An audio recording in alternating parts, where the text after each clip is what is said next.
căutător de comori. Dar am întâlnit numai vulpi deocamdată.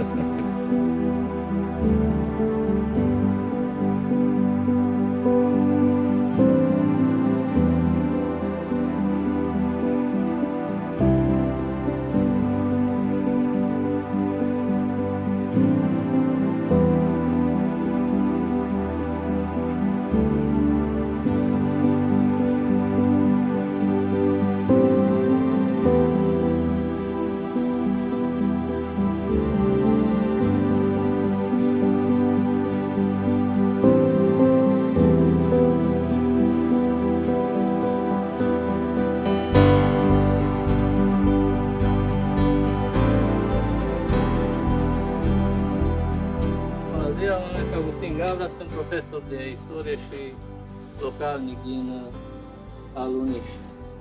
Ceea ce vedeți aici sunt ultimele cuptoare care au rămas neacoperite de vegetație, așa din satul Aluniș, da? Cuptoare de piatră din care se scotea piatra încă din Evul Mediu, secolul 16-17 și până acum 20 de ani.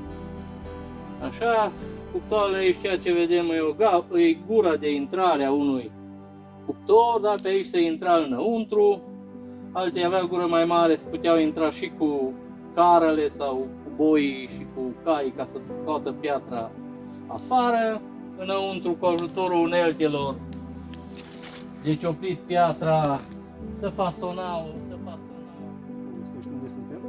Da, suntem într-un cuptor de piatră. Din nefericire, partea din fața lui vedeți că e surpată un pic, dar aici se deschide galeria și o să vedem adevărata înălțime a cuptoarelor de piatră de la Aluniș. Termenul de cuptor este impropriu. Probabil că De fapt e o galerie de mină. țăranii îl denumeau așa de la cuptorul de Da, făcut deja pâine. putem sta în picioare. Da, sigur. Piatra, Se vede înălțimea filonul, și cred că e podeaua. podea, da? Da, deci cam atâta era. Însemnând 2 Da, metri. dacă vă uitați aici, vedeți dălțile, urmele de dălți, da, cum își... Și asta era piatra, până aici, partea asta o exploatau. Așa, și lăsau astfel de piloni, da, tocmai ca să susțină tavanul.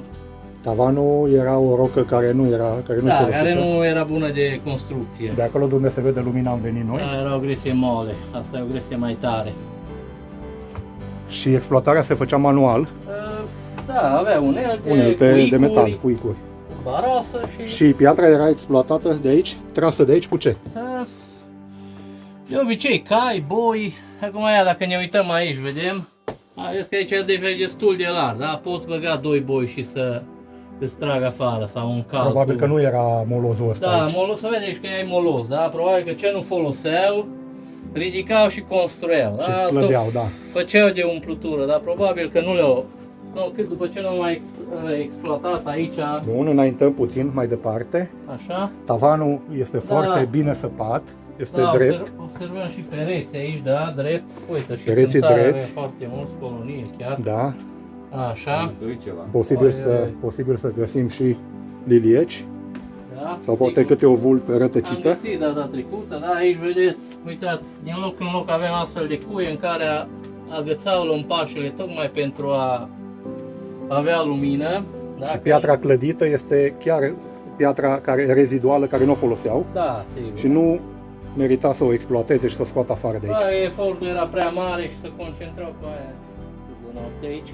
Da. Pe care îi deranjăm noi acum cu lumina. Cam în ce perioadă a fost Astea până în activă? anii 60, eu zic că cuptoarele au fost active și s-a scotea piatră și se ducea în toate satele din jur. Aici ai închis galeria? Da, aici. De ce n-au continuat pe aici? Probabil Probabil aici o gătat exploatare. Aici e ceea ce spuneam eu, unde și-au făcut locul de mâncat și de stat, probabil. Mergeau pe crăpătură, dar Da. tocmai și... Bine, acum măsura era stânjen, nu? Din câte știu eu, un stânjen de piatră era 8 metri lungime, 1 înălțime, 2 lățime. Și știu că și bunicul îmi spunea când vinea și știam odată cu un stânjen de piatră scos într-o zi și comerț la un om în sat și o dus-o și ăla nici măcar un pahar de, nu i-a plătit numai bani, nici măcar un pahar de vin nu i-a dat. Da, era foarte greu munca, dar nu, merita, pentru că veneau țărani din toate satele din prejur și săplăcanii alunișeni o scoteau și o vindeau. Deci era un venit foarte bun și în perioada interbelică și până la colectivizare, când încep să se facă fundațiile din